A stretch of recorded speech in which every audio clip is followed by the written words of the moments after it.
सभी को मेरा सादर प्रणाम। आज वैशाख मास के शुक्ल पक्ष की एकादशी है, जिसे मोहिनी एकादशी के नाम से जाना जाता है। यह एकादशी भगवान विष्णु के मोहिनी रूप को समर्पित होती है। इसीलिए शास्त्रों के अनुसार आज भगवान के मोहिनी रूप की कथा को सुनने के बहुत अधिक लाभ बताए जाते हैं। बताया जाता है कि जो भी व्यक्ति श्रद्धापूर्वक उनकी यह कथा सुनेगा, उसे आध्यात्मिक लाभ तो होगा ही, साथ ही उसके पूर्व जन्म के पाप भी कट जाएंगे। मेरे लिए सबसे महत्वपूर्ण है कि हम हमारी भागवत की कथाओं को सही रूप में सुने, समझे और उनसे सही शिक्षाओं को अपने जीवन में धारण करें। आइए आज इसी भाव से इस कथा को सुनने का प्रयास करते हैं। माताएं शांत भाव से बैठ जाएं। कोशिश करें अपनी दोनों आंखें बंद कर जैसा जैसा कहा जा रहा है वैसा वैसा अनुभव करें। उस चित्र को, उस समय को देखने का प्रयास करें। बहुत समय पहले की बात है। देवता और असुर दोनों ही शक्तिशाली थे, लेकिन समय अनुसार वे धीरे धीरे कमज़ोर हो रहे थे। तब वे भगवान विष्णु के पास गए और उनसे सहायता मांगी। भगवान ने उपाय बताया, तुम सब मिलकर समुद्र मंथन करो। उससे बहुत से रत्न, शक्ति, सामर्थ्य निकलेगी, जिससे तुम पुनः शक्तिशाली हो जाओगे। फिर क्या था, देवता और असुर दोनों मिलकर समुद्र मंथन करने लगे। मंदराचल पर्वत को मथनी बनाया और वासुकी नाग को रस्सी। जब पर्वत समुद्र में डूबने लगा, तब भगवान विष्णु ने कश्यप अवतार लिया और अपनी पीठ पर पर्वत को संभाल लिया। मंथन शुरू हुआ। धीरे धीरे समुद्र से अनेक अद्भुत चीज़ें निकलने लगी।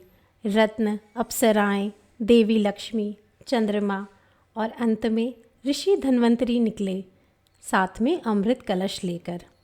जैसे ही अमृत कलश निकला, असुरों ने उसे तुरंत छीनना चाहा और तब देवता और असुरों के बीच संघर्ष प्रारंभ हो गया। असुर नहीं चाहते थे कि देवता अमर बने और देवता नहीं चाहते थे कि आसुरी शक्ति अमर बने। देवता अब दुखी होकर भगवान विष्णु से प्रार्थना करने लगे, प्रभु हमारी रक्षा करें। तब भगवान विष्णु ने एक अद्भुत लीला रची। उन्होंने एक अत्यंत सुंदर स्त्री का रूप धारण कर लिया, जो मोहिनी अवतार कहलाया। मोहिनी रूप इतना आकर्षक और दिव्य था कि सभी असुर उन्हें देखते ही मोहित हो गए। वे सब भूलकर बस मोहिनी को ही देखने लगे। मोहिनी ने मुस्कुराते हुए कहा, मैं अमृत सब में बांट दूंगी, लेकिन जैसा मैं कहूँगी वैसा ही करना होगा। असुर तुरंत मान गए।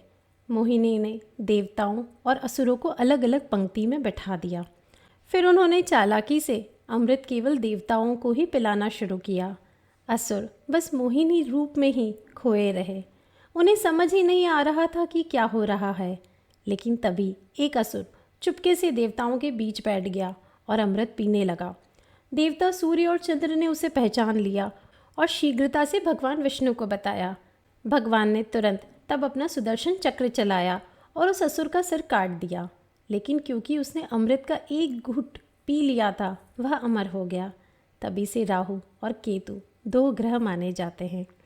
इस तरह भगवान विष्णु ने मोहिनी अवतार लेकर देवताओं की रक्षा की और धर्म की स्थापना की।